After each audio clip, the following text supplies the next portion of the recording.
کہ جن کو ہم غیر مسلم سمجھ رہے ہیں وہ اسلامی طریقے اختیار کریں. اب کوئی عقل ہونی چاہیے، کوئی دستور دنیا کا ایسا ہے جس کی روح سے اس قسم کی حرکتیں جائز ہوں؟ کوئی انسانی قدر ایسی ہے جس کے پیمانے پر ان حرکتوں کو آپ ناپیں اور کہیں کہ ہاں ٹھیک بیٹھتی ہیں؟ واقعہ جو ہو رہا ہے وہ عام مسلمانوں کو پتہ ہی نہیں کہ ہو کیا رہا ہے. انہوں نے ہمیں غیر مسلم کیوں قرار دیا؟ وہ تو پہلے سے کہہ رہے تھے غیر مسلم. سارے علماء سب کہہ رہے تھے جو دین کا علم رکھنے والے ہیں وہ غیر مسلم تو ہمیں شروع سے کہتے چلے آ رہے ہیں. حکومت سے کیوں کہلوایا؟ اس اسمبلی سے کیوں کہلوایا جس میں اکثر مسلمان ممبروں کو پتہ ہی نہیں تھا اسلام کیا ہوتا ہے؟ کوئی سیاسی سازش ہے، کوئی دینی بات ہی نہیں، کیونکہ دین کے نمائندہ تو علماء ہیں، ان کا کہنا کافی تھا. انہوں نے کہا غیر مسلم ہیں، سب کو مان لینا چاہیے تھا یا مان لیتے ہوں گے، لیکن ان کو حکومت کی مجبوری کیوں پیش آئی؟ ایک سیاسی فیصلہ تھا، ایک سازش تھی. میں بتاتا ہوں کس طرح وہ آگے چلی ہے.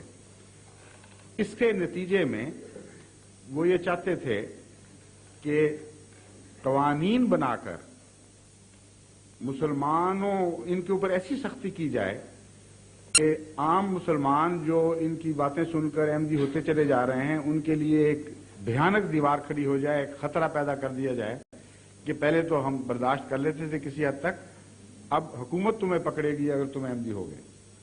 اور حکومت نے اعلان کر دیا کہ غیر مسلم ہیں تو عوام الناس بھی اور جو مذہب کا جرح راست علم نہیں رکھتے وہ کہیں گے اب تو بڑی بڑی بات ہو گئی ہے، حکومت نے کہہ دیا غیر مسلم ہوں گے. یہ کیا انہوں نے، بڑی اونچی دیوار بنا دی، لیبل لگا دیا کہ اب احمدی قانون کے نزدیک بھی غیر مسلم ہیں، لیکن احمدی پھر بھی ہوتے رہے. بلکہ اس کثرت سے ہونے شروع ہوئے کہ مارشل لا کے ابتدائی زمانہ میں ایک ان کے جرنیل تھے جنرل چشتی، انہوں نے آزاد کشمیر میں ایک بیان دیا اور وہ اخباروں میں چھپا. اس بیان میں انہوں نے ایک سوال کرنے والے کے سوال کے جواب میں یہ کہا کہ حکومت نے سارے میز لیے کہ جماعت احمدیہ کی اشاعت رک جائے اور دوسرے لوگ احمدی ہونا بند کر دیں جو قانونی ذرائع تھے. لیکن نتیجہ یہ نکلا ہے کہ جب سے یہ قانون 74 میں پاس ہوا ہے اس وقت سے اب تک ان کی افزائش 10% بذریعہ تبلیغ ہو چکی ہے. یعنی ان کی تعداد میں 2-3 سال کے اندر 10% کا اضافہ ہوا ہے ہماری رپورٹوں کے مطابق ان کی تبلیغ کے ذریعے. اب یہ شکل پیدا ہوئی جو ان کے اس اقدام کی پوری شکست کا اعلان تھا. اگر تم یہ سمجھتے ہو کہ غیر مسلم حکومت کے کہہ دینے سے لوگ رک جائیں گے یا اپنی عقل سے کام نہیں لیں گے، حکومت کی عقل سے کام لیں گے، یہ تو نہیں ہو سکتا. اس کے نتیجے میں اسکیمیں بنائی گئیں کہ اب زیادہ سختی کی جائے، زیادہ شدت اختیار کی جائے ظلم میں.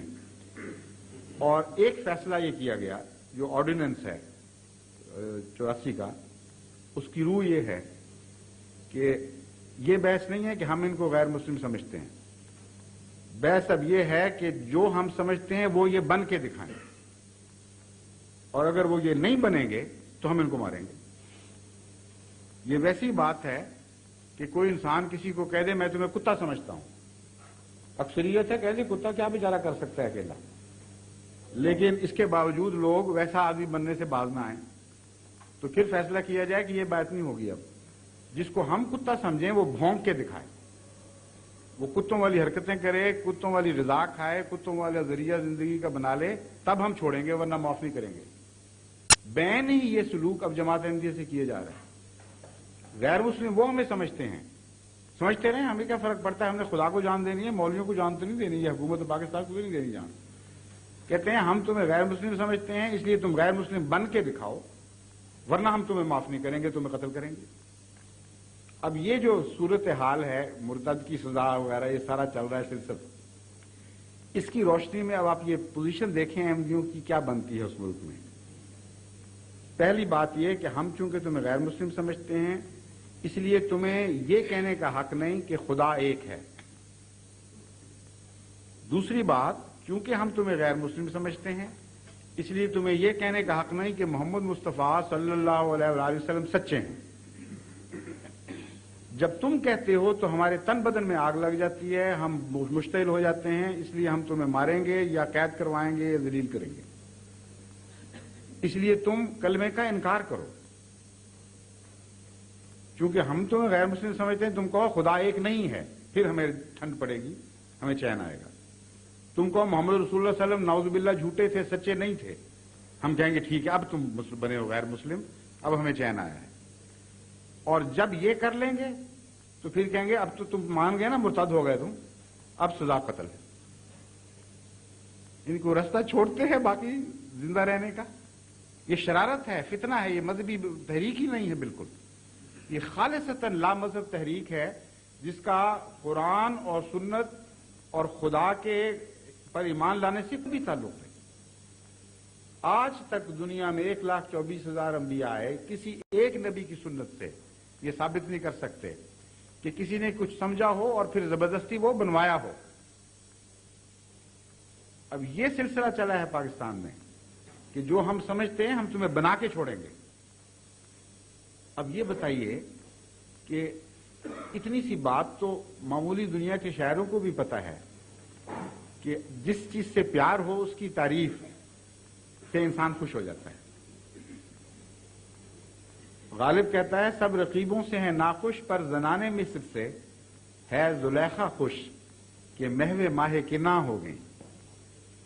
عام دستور تو رقیبوں سے جلن کا ہے، لیکن زنانے مصر سے زلیخا کتنا خوش ہوئی جب انہوں نے یوسف کے حسن کی تعریف کی۔ تو یہ زنانے مصر جیسے بھی نہیں بن سکتے۔ حضرت اقدس محمد مصطفیٰ صلی اللہ علیہ وآلہ وسلم کی سچائی کا اعلان کریں تو کہتے ہیں ہمیں آگ لگ جائے گی، ان کو جھوٹا سمجھیں اور کلمے سے توبہ کریں تو کہتے ہیں ہمیں چین آئے گا۔ اس کا نام اسلام کیسے ہو سکتا ہے؟ جو مرضی رکھ لیں، یہ اسلام نہیں ہے۔ اور پھر جواب سنیے، اب کتابچے شائع کیے ہیں، مودنیا کی زبانوں میں ترجمے کیے ہیں، اور اعلان یہ کیا جا رہا ہے کہ ہمیں ہماری تکلیف کی وجہ سن لو۔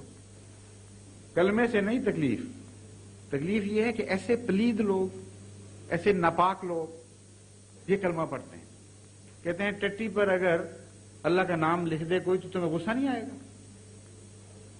گندی جگہ پہ خدا کا نام لکھ دے تو غصہ نہیں آئے گا۔ یہ ایسے خبیث فطرت لوگ ہیں، بھی اتنے گندے ہیں، ناپاک ہیں کہ کلمہ پڑھیں اور ہمیں غصہ آتا ہے کہ خدا کے نام کی ایسی بےزتی۔ اگر یہ دیانت اول تو ایسی احمقانہ دلیل ہے کہ کوئی معمولی سمجھ والا آدمی بھی اس پہ غور ہی نہیں کر سکتا کہ کوئی کہنے والی بات ہی نہیں ہے۔ اس کے کئی پہلو ہیں۔ اگر یہ واقعتاً سچا اعلان ہے تو وہ لوگ جو رسول اکرم صلی اللہ علیہ وسلم کو جھوٹا سمجھتے ہیں، گالیاں دیتے ہیں، لیکن خدا پر ایمان لاتے ہیں، وہ اللہ کا نام لیتے ہیں، اس سے کیوں نہیں تکلیف ہوتی تمہیں؟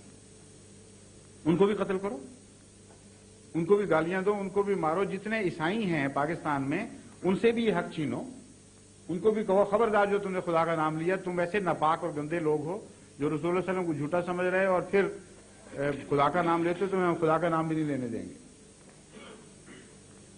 دیانت ہی نہیں ہے۔ تقویٰ سے بات چلے تو پھر آگے تقویٰ کے مطابق فیصلے ہونا۔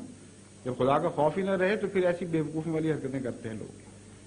اگلا پہلو اس کا یہ ہے کہ کلمہ تو مسلمان بنانے کا رستہ ہے۔ مشرک پڑھے تو مسلمان ہوتا ہے، گندا پڑھے تو پاک ہوتا ہے۔ قرآن کریم فرماتا ہے کہ رسول کریم صلی اللہ علیہ وآلہ وسلم پر آیات اس لیے نازل فرمائی گئیں لیزکی ویزکیہم، یتلو علیہم آیاتہ ویزکیہم ویعلمہم الکتاب والحکمہ۔ آیات کی تلاوت ان پر کرتا ہے، وہ کان جو سنتے ہیں وہ آیات، وہ تو ناپاک ہوتے ہیں، ان پر کیوں وہ تلاوت کی جاتی ہے؟ لیکن فرماتا ہے اس تلاوت کی برکت سے یزکیہم، ان کو پاکیزہ بناتا چلا جاتا ہے۔ تو کسی احمدی نے کلمہ پڑھ کے پاک ہونا ہو تو کیا کرے؟ کلمہ نہ پڑھ کے پاک نہیں ہو سکتا، کلمہ پڑھنا منع کیونکہ ناپاک کلمہ پڑھ نہیں سکتا۔ یعنی اسلام کا رستہ ہی بند کر دیا احمدیوں کے لیے کلیت۔ کسی پہلو سے عقل کا شائبہ بھی نہیں ان کے اس طریقہ کار میں۔ آگے سنیے ایک اور دلیل، کہتے ہیں ایک اور بات یہ ہے کہ بیچ میں سے یہ نہیں پڑھتے، دل میں یہ محمد رسول اللہ کا نام نہیں لیتے بلکہ احمد رسول اللہ کہتے ہیں، مرزا غلام احمد رسول اللہ۔ اور چونکہ اندر سے یہ اور ہیں اس لیے ہمیں ان کو کوئی حق نہیں کہ مسلمانوں کو دھوکہ دیں، بظاہر کلمہ پڑھیں اور اندر سے کہہ رہے ہوں مرزا غلام احمد۔ اول تو یہ کہ اندر انہوں نے کہاں جا کے دیکھا، یعنی خدا کہتا ہے میں دلوں میں ہوں، یہ مولوی کہتے ہیں نہیں ہم بھی بیٹھے ہوئے دلوں میں، ہمیں سب کچھ پتا ہے۔ دوسرے یہ کہ اگر اندر سے اور پڑھتے ہیں مرزا غلام احمد رسول اللہ تو ان کا اپنا دین ہے، پھر تمہیں کیا جائیں گے جہنم میں؟ پھر کیا فرق پڑتا ہے؟ اور کس کس کو تم روک سکتے ہو اس قسم کی منافقت سے؟ اگر منہ سے کچھ اور کہتا ہے تو جہاں تک انسان کا کام ہے اس کا صرف اتنا حق ہے خدا نے جو دیا ہے کہ اس کے قول کو قبول کر لے اور اس کا معاملہ خدا پر چھوڑے۔ پھر یہ انکویزیشن کی جو تحریک ہے یہ تو اسپین میں عیسائیوں نے ایجاد کی تھی کہ زبردستی اندر سے حال معلوم کرو بیچ میں سے وہ ہے کہ نہیں۔ اسلام نے تو ایسی کوئی تحریک نہیں چلائی، اسلام نے تو اس کے بالکل برعکس فیصلے دیے، اور حضرت صلی اللہ علیہ وآلہ وسلم کی سنت سے قطعی طور پر ثابت ہے کہ یہ طریق مردود ہے جو یہ اختیار کر رہے ہیں۔ غور سے سنیے، اب ہمارے متعلق تو ان کے پاس کوئی جواز ہی نہیں یہ کہنے کا کہ ہم اندر سے کچھ اور ہیں۔ بعض کتابیں جماعت کی مختلف مضامین پہ شائع ہوئیں، ان میں جس طرح انہوں نے محاورتاً کہا ان کا قرآن اور ہمارا قرآن اور ان کا دین اور ہمارا دین اور، اس طرح محاورہ ہے انسانی۔ بعض کتابوں میں یہ فکرہ لکھا گیا کہ ان کا کلمہ اور ہمارا کلمہ اور ان کا خدا اور ہمارا خدا اور، بعض مخالفوں سے بحث کرتے ہوئے۔ کیوں آگے وضاحت کی گئی؟ اس لیے کہ وہ خدا سے یہ مراد لیتے ہیں جو خدا کی شان کے خلاف ہے، وہ رسول کے یہ معنی کرتے ہیں جو رسول کی شان کے خلاف ہے، اس لیے عملاً نام چاہے ایک ہی لے رہے ہوں عملاً ان کا رسول جدا ہو جاتا ہے۔ یہ بحث تھی، انہوں نے وہ ٹکڑا اٹھایا اور اس کو کتاب میں لکھ دیا کہ دیکھو جی ثابت ہو گیا، اب تو چور پکڑا گیا۔ اول تو اگر یہ چور پکڑا گیا تو جو پکڑا گیا تھا اس کو مارنا چاہیے تھا، جو کہتا ہے کہ نہیں میں وہ نہیں مان رہا، بات اس کو کیوں مارتے ہو؟ ایک آدمی کی غلطی سے چاہے وہ لیڈر بھی ہو، اگر اس کے ماننے والے وہ بات نہ مانتے ہوں تو تمہارا حق ہے پوچھو کہ اگر تمہارے فلاں لیڈر نے یہ کہا تھا تم کیا مطلب لیتے ہو؟ تم واقعتاً تمہارا کلمہ اور ہے، اگر وہ کہے نہیں میرا کلمہ ہرگز اور نہیں، میں محمد رسول اللہ صلی اللہ علیہ وسلم کا نام لیتا ہوں، محمد رسول اللہ صلی اللہ علیہ وسلم میں عربی رسول کی ذات ہی کلمے میں شمار کرتا ہوں، تو پھر کسی کا کوئی حق نہیں رہتا۔ مگر کہتے ہیں نہیں ہمارا حق ہے، ہم جانتے ہیں کہ یہ کہیں بھی تب بھی دل میں جھوٹ بولتے ہیں۔ اب سنت نبی سنیے، حضرت صلی اللہ علیہ وآلہ وسلم کے پاس ایک صحابی حاضر ہوئے اور عرض کیا، ایک روایت میں اسامہ بن زید کا نام لیا جاتا ہے، ایک اور روایت میں شاید کسی اور، کہ یا رسول اللہ آج جنگ کے وقت جو کفار سے ہمارا جہاد ہو رہا تھا ایک واقعہ پیش آیا کہ ایک مشرک پہلوان تھا بڑا زبردست، اس سے بہت مجھے زور لگانا پڑا، بڑی محنت کرنی پڑی، آخر میں نے اسے شکست کر پچھاڑ دیا، اور پچھاڑنے کے بعد گرانے کے بعد جب میں اسے قتل کرنے لگا تو اس نے کہا لا الہ الا اللہ محمد رسول اللہ، اشہد ان لا الہ الا اللہ محمد رسول اللہ، میں گواہی دیتا ہوں کہ اللہ ایک ہے اور محمد مصطفیٰ صلی اللہ علیہ وسلم اس کے رسول ہیں۔ مجھے پتا تھا کہ یہ حالات جن میں وہ کلمہ پڑھ رہا ہے، جھوٹ بول رہا ہے، بکواس ہے، اس کے دل میں ہو ہی نہیں سکتا، جان کے خوف سے، جان بچانے کے لیے کلمہ پڑھ رہا ہے، چنانچہ میں نے اس کی کوئی نہیں سنی اور اسے قتل کر دیا۔ وہ روایت بیان کرتے ہیں خود کہ میں نے ساری زندگی حضرت محمد مصطفیٰ صلی اللہ علیہ وآلہ وسلم کو اتنا غصے میں نہیں دیکھا، تمتما اٹھا چہرہ آپ کا غصے سے، اور بار بار یہ فرماتے تھے کہ قیامت کے دن جب کلمہ تمہارے خلاف گواہی دے گا تم کیا جواب دو گے خدا کو؟ جب کلمہ کہے گا کہ یہ پڑھا گیا تھا اور پھر بھی تم نے قتل کیا۔ کہتے ہیں اتنی دفعہ کہا کہ اس روایت میں ہے کہ میرا حسرت اٹھی کہ کاش اب رسول اللہ صلی اللہ علیہ وسلم اس کہنا بند کر دیں، اتنی مجھے تکلیف پہنچی۔ ایک اور روایت میں ہے جو اسی قسم کے مضمون کی روایت ہے، وہ بعد میں مسلمان ہوئے تھے جن کے متعلق یہ روایت ہے، انہوں نے کہا کہ جب میں نے رسول اللہ صلی اللہ علیہ وسلم کو یہ بات اپنا واقعہ سنایا تو حضرت صلی اللہ علیہ وسلم اتنے ناراض ہوئے، اتنے شدید غصے میں تھے کہ میں نے نہیں، وہی ملتا جلتی روایت لیکن ایک فرق کے ساتھ، کہ آپ نے یہ فرمایا بار بار حلا شققت قلبہ، حلا شققت قلبہ، اے کاش تو نے دل پھاڑ کے دیکھ لیا ہوتا. تو نے دل پھاڑ کے کیوں نہ دیکھ لیا؟ تمہیں کیا پتا تھا کہ اندر سے کیا کہہ رہا ہے اور کیوں تم نے قتل کیا اس کو؟ وہ کہتے ہیں جب اتنا دفعہ فرمایا رسول کریم صلی اللہ علیہ وسلم نے کہ میں نے حسرت کی کاش میں آج سے پہلے مسلمان ہی نہ ہوا ہوتا کہ مجھے حضور اکرم صلی اللہ علیہ وآلہ وسلم کی ناراضگی کا دن نہ دیکھنا پڑتا. اب یہ سنت محمد مصطفیٰ صلی اللہ علیہ وسلم جہاں سب سے زیادہ شک کی گنجائش موجود ہے، قتل کی چھری تیار ہے، اس کے نیچے لیٹ کر ایک آدمی کہہ رہا ہے کلمہ پڑھتا ہوں، شک کی سب سے بڑی وہاں گنجائش موجود ہے. اس کے متعلق تو حضرت اقدس محمد مصطفیٰ صلی اللہ علیہ وسلم کا یہ فتویٰ ہے، اور یہ آج کہتے ہیں کہ نہیں ہمیں حق ہے تمہارے دل کے راز ہم راز پائیں، خود ہی فیصلہ کریں کہ ہمیں پتہ ہے، اور پھر اعلان کریں کہ ان کو مردودوں کو قتل کرو، یہ جھوٹا کلمہ پڑھتے ہیں. کلمہ کیوں پڑھتے ہیں؟ آگے سنیے، قرآن کریم گواہی دیتا ہے. سورہ منافقون میں اللہ تعالیٰ فرماتا ہے کہ اذا جاءک المنافقون قالوا انک رسول اللہ واللہ یعلم انک لرسول واللہ یشہد ان المنافقین لکاذبون. کہ یہ جب تیرے پاس آتے ہیں منافق، یہ آ کے کہتے ہیں کہ تو اللہ کا رسول ہے، تیرا کلمہ پڑھتے ہیں، اللہ جانتا ہے کہ تو اللہ کا رسول ہے، اس سے بہتر کون جان سکتا ہے؟ لیکن اللہ گواہی دیتا ہے کہ یہ جھوٹے ہیں، یہ منافقت کر رہے ہیں، یہ تجھے رسول نہیں سمجھتے. اس سے زیادہ پکی گواہی کسی کے جھوٹ پر دی جا سکتی ہے؟ اللہ مخاطب ہو محمد مصطفیٰ صلی اللہ علیہ وآلہ وسلم سے اور خود بتا رہا ہو کہ یہ ظالم جھوٹے ہیں، جب تیرے پاس آتے ہیں تو کہتے ہیں تو رسول ہے، جھوٹی گواہی دیتے ہیں، ہرگز تجھے رسول نہیں سمجھتے. کیا اس کا نتیجہ نکلا؟ ایسے لوگوں کا قتل جائز ہے کہ نہیں؟ پھر اگر قتل اسلام میں اس کی سزا ہے، ایسے لوگوں کو کلمے سے روکنا پھر جائز بنتا ہے کہ نہیں بنتا؟ اگر مولانا کی دلیل درست ہے. ساری زندگی اس کے باوجود ایک شخص کو بھی رسول اکرم صلی اللہ علیہ وآلہ وسلم نے کلمہ پڑھنے سے نہیں روکا جس کو خدا کہتا تھا کہ جھوٹ بول رہے ہیں. اب بتائیے، یہ اسلام کی پیروی کر رہے ہیں یا کسی اور دین کی پیروی کر رہے ہیں؟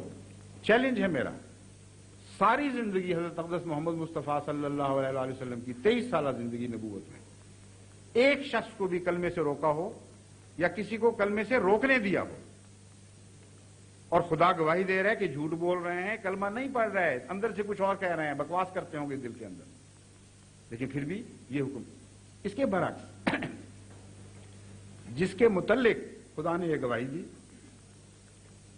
وہ اس کے ساتھی، اس کو وہ معلوم تھے لوگ، یہ نہیں کہ غیر معروف لوگ تھے. ان کا نقشہ بھی قرآن کریم نے کھینچا، تفصیل بیان کی کہ یہ حرکتیں کرتے ہیں اور جانتے ہیں مسلمان ان کو وہ کون ہیں. ان کو جا کے استغفار کے لیے کہتے ہیں آ جاؤ رسول اللہ صلی اللہ علیہ وسلم سے معافی مانگو، وہ تمہارے لیے استغفار کریں گے، خدا سے نیک دعا چاہیں گے، اور اس کے جواب میں تکبر اور تضحیق سے کام لیتے ہیں، کہتے ہیں بالکل نہیں، منہ موڑ لیتے ہیں. یہ سارا نقشہ ان کا کھینچا. اور ان میں سے جو منافقوں کا سردار تھا عبداللہ بن ابی بن سلول، وہ جب مرا تو رسول اکرم صلی اللہ علیہ وآلہ وسلم کا کیا سلوک تھا؟ آپ خود اس کے جنازے پر تشریف لے گئے، اس کا جنازہ پڑھنے کے لیے کھڑے ہوئے. حضرت عمر رضی اللہ تعالیٰ عنہ بیان کرتے ہیں کہ میں سامنے چلا گیا، دو بدو چھاتی کے ساتھ چھاتی سامنے کر کے میں نے عرض کیا کہ یا رسول اللہ، ان کے متعلق قرآن یہ کہتا ہے، کیا آپ پر یہ قرآن نازل نہیں ہوا کہ یہ منافق ہیں، یہ ایسے ہیں، یہ ایسے ہیں؟ اور جو ان میں سردار ہے جس نے آپ کے متعلق یہ خطرناک بکواس کی، اتنی ذلت امیز باتیں کی اور آپ کو اپنی طرف سے ناپاک زبان بول کے ذلیل کرنے کی کوشش کی، یہ وہ ہے کہ نہیں؟ آپ مسکراتے رہے. حضرت عمر کہتے ہیں سنتے رہے بات چپ کرتے. اس کے باوجود آپ ان کا جنازہ پڑھتے ہیں. رسول اللہ صلی اللہ علیہ وسلم نے فرمایا اور پھر یہ بھی کہا کہ اللہ تعالیٰ آپ کو کہتا ہے کہ تو ان کے لیے استغفار کرے یا نہ کرے، خدا بخشے گا نہیں ان کو. اب بتائیں ان کا جنازہ کیوں پڑھتے ہیں؟ رسول اللہ صلی اللہ علیہ وسلم نے فرمایا کہ جب تک خدا مجھے جنازہ پڑھنے نہیں دیتا میں پڑھوں گا اور استغفار کروں گا، اور اگر مجھے علم ہو جائے کہ 70 مرتبہ سے زیادہ استغفار کرنے سے خدا ان کو بخش دے گا تو میں 70 سے زیادہ مرتبہ ان کے لیے استغفار کروں اور جنازہ پڑھاؤں۔ حضرت عمر رضی اللہ تعالیٰ عنہ فرماتے ہیں کہ ساری عمر میں شرمندہ رہا، یعنی اس بات کا اظہار کہ مجھے سوچی کیا، غلام اللہ کا رسول اللہ صلی اللہ علیہ وسلم پر نازل ہوا، وہ بہتر سمجھتے ہیں، اور میں اس دن اٹھ کے آپ کو قرآن کے معنی بتا رہا تھا کہ یہ معنی ہے، یہ معنی ہے۔ لیکن جو بات نعوذ باللہ رسول اللہ صلی اللہ علیہ وسلم کو پتہ نہیں تھی، جو بعد میں حضرت عمر کو سمجھ آ گئی، آج ان مولویوں کو سمجھ نہیں آ رہی۔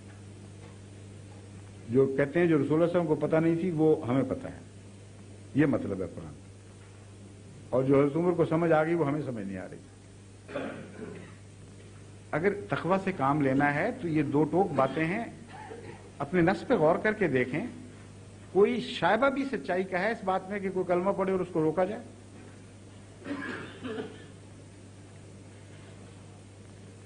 اور کوئی بات؟ ظہور مہدی آخر زمان